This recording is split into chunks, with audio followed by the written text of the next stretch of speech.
All right, so we've looked at cities in North America and in Europe. So now we're going to look at cities in other regions and talk about the similarities they have there. So this is your learning goal. Students will be able to explain where people are distributed in urban areas in North America and other continents. So at the end of this, you're going to look at North America and other continents. All right, so here's what it looks like to be a 4 and a 3. And then a 2 and a 1, and refer back to this after you have watched the video so you can rate yourself on the Google form. So we've looked at the 4 models. We've looked at in the United States, the concentric zone, the sector model, the multiple nuclei model, and the galactic city model. If you have any questions about this, watch the previous video again so you can get it, or refer back to your foldable that you made so you can really have access to these models as we look out. Now we have talked about Europe and some of the differences between European cities and American cities. So one of the big things you need to note is that, remember, cities in Europe are much older. They like to preserve their old buildings. Their streets are like in root-like patterns, dendritic pattern. Their social classes are arranged differently, where the wealthy choose to live in the center, in the inner city, with the poor moving on the outskirts, whereas in the United States it's flopped, with the wealthy living in the suburbs on the outskirts and the inner city being where your poor residents live. And then you have skyscrapers. Remember, a lot of the cities have outlawed skyscrapers or tall buildings downtown and down in the major area, and they're found on the outskirts of town. And like we talked about with suburbanization, the green belts to preserve the green space around the city. Okay, so our first model outside of the developed world is in Latin America. This was by Larry Ford. It looked at to integrate native past into the design. Now there's some things that it has that you need to know about. It has a spine of high-class residential areas, and so you have the CBD in the middle, and then there's this long corridor. Let me show you.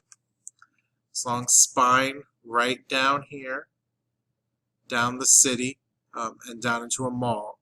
And so that's the commercial district, and along that commercial district, that's where you're going to find your upper class residents. So your upper class residents are going to live right here along this commercial spine. As you move out, you're also going to have this zone, the periferico, and it is around the outside, and that's where your squatter settlements are going to be located. Squatters are people who don't formally own the land. They move there. They're your poorest areas, and the houses that they use, the structures that they use for the house are very rudimentary, things that they find: cardboard, corrugated metal, plywood, stuff like that. Whatever they can find that they put in there. There's very limited resources. There's no public services provided in this area. It's usually run by gangs of some sort that control the different slums and the different areas of that. So they live on the outskirts of it. And then you have a whole bunch of different areas right here. So you notice the zone of maturity, those are more of your middle class, upper middle class residents in there. And then this zone of situ accretion, or whatever, that would be, it's an area that is in flux, where your people are moving out of the slums and the squatter settlements into this area to make their way up to the zone of maturity, and you have the people moving from the zone of maturity who have lost their jobs or have gone into economic crisis, and then moving there. So that's that transitional housing in there. So it's not as bad as the slums, but it could be a whole lot better in there. So big thing you need to note: CBD in the middle. There's this spine, and along this spine, this corridor, this commercial corridor, is going to be your elite residence. Out on the outskirts is where your squatter settlements are located, and then just inside that is your transitional housing, people moving up and people moving down on the socioeconomic ladder. It does have a feel for the colonized area, for the Spanish feel, and also tries to tie in the people who, the natives in this as well. And the CBD is of great importance, and it does have that remnants of colonization really strongly felt in those areas. Okay, so our Southeast and Asian cities, East and Southeast Asia, Terry McGee did this, and these are some of our rapid growing cities around the world, and some of the cities that are becoming more and more important in the global economy. Some of them are even of great significance within it.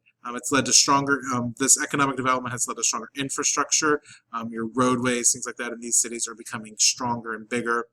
Most of these major cities are going to be located on the coast with a port, and that port is of great importance because of the shipping things out of the area where, so they make them there and then they ship them out.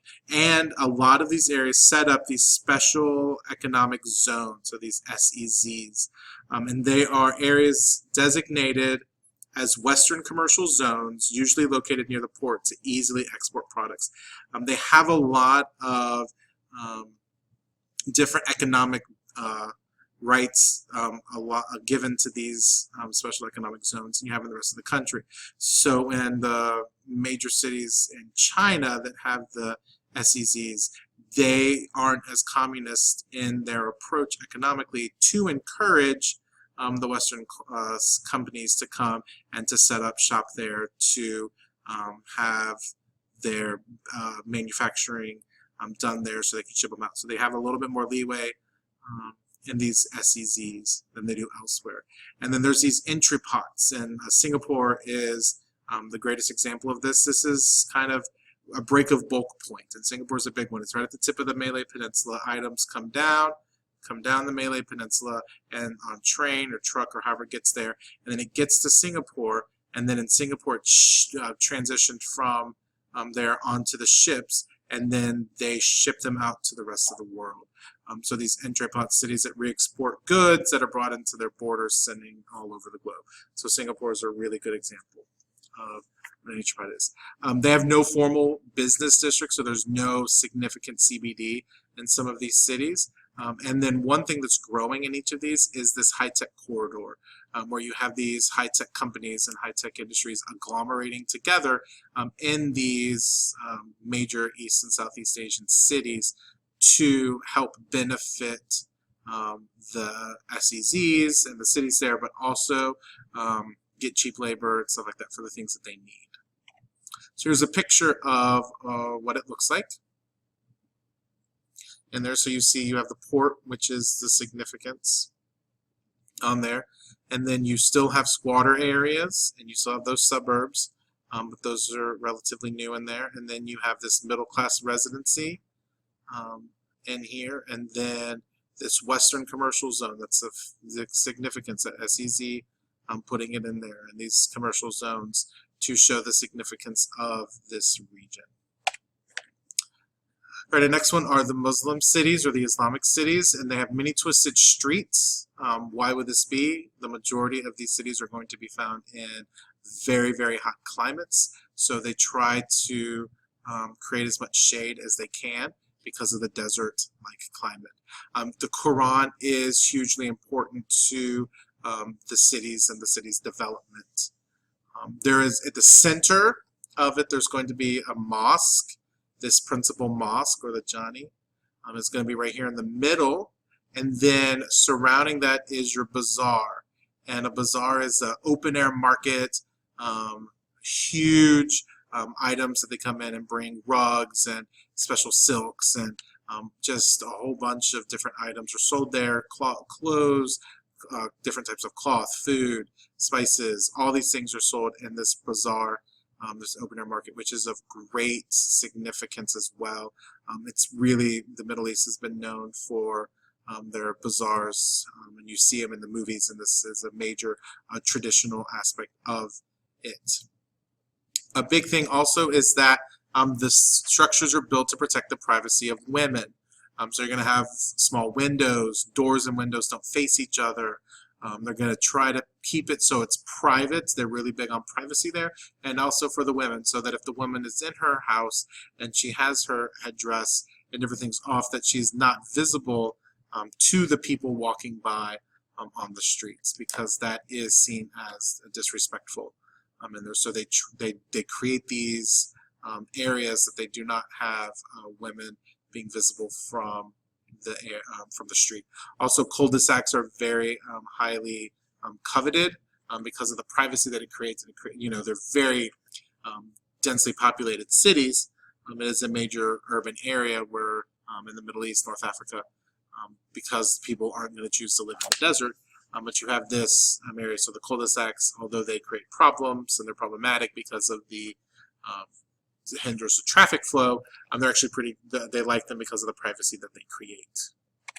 So here's a picture of a traditional Muslim city. So you still have the mosque in the middle and the bazaar around it. And you see it's more circular, but they're more traditional. You've added the roadways, the things to it, adding it beyond. So it's taking the traditional city and it adds beyond, outside of the traditional city, and it has to grow and continue to grow with it. And you may have some Christian and Muslim cemeteries because of the different disposals of the dead, the burying they have, so they do have different ones, different cemeteries for the different faiths. And lastly, our African cities. These are some of the fastest growing urban areas of the world. Economic conditions of the countries force people to migrate to the cities. So people are moving to the cities. Even if they don't have a job there, they're hoping to find one. It is the lowest in sub-Saharan Africa, the least urban region of the world, but it is some of the fastest growing cities. You really have this strong colonial imprint based on the cities. You see whichever country in Europe colonized it, you see their imprint on the city. Because colonization hasn't been that far from being over. It does lack that solid infrastructure, that strong infrastructure that we see in major developed cities. You don't have them in these areas, and you do have a large population of orphaned and homeless children. But there are 3 central business districts, and they're different in what they each do. So you have the colonial CBD, which resembles the colonizer's country. So it could look like England, or it could look like France or Belgium, Germany, wherever the colonization came from. That's what that colonial CBD is going to look like. Then you have a traditional CBD, what you expect a CBD in the United States to look like. You have some of that, they're growing, some of them are faster growing, and what they look like. And then you have this market, or your bazaar CBD. It sells anything, just like the bazaar we talked about in the Muslim city model. Sells tons of stuff, a lot of informal economy going on in this bazaar. It's hard with the taxes for these areas to take taxes, because they don't keep track of everything that they've sold and how much they've sold and the cost that it was. There's a lot of bartering that goes on in these markets and bazaars, but that has a significant spot in the city as well. And here's this one. So you see you have your colonial CBD really right at the heart, because that's where the colonial power was in place. Then you have this traditional CBD right up here, which is what we think more of a CBD when we look at America CBD. And then you have this market zone, or the bazaar, right here. And they're all kind of clustered right there in the middle. And then you have the areas all around it. And the people moving in. And these cities are rapidly growing, and they're growing so fast that the city cannot develop at such a quick pace to help meet the needs of the people coming in. So there's a lot of issues with the overpopulation in these cities, specifically because there's such a rapid pace, and the people don't have the jobs, and the governments don't have the resources to provide all the public services that are necessary for the people and the poor people who are moving into these cities to overcome. So it leads to a lot of crime and a lot of informal economy transfer of power and whatnot. So these are our urban models outside of the United States. Hopefully you'll be able to compare and contrast them with the urban models we have inside the United States. I will see you in class.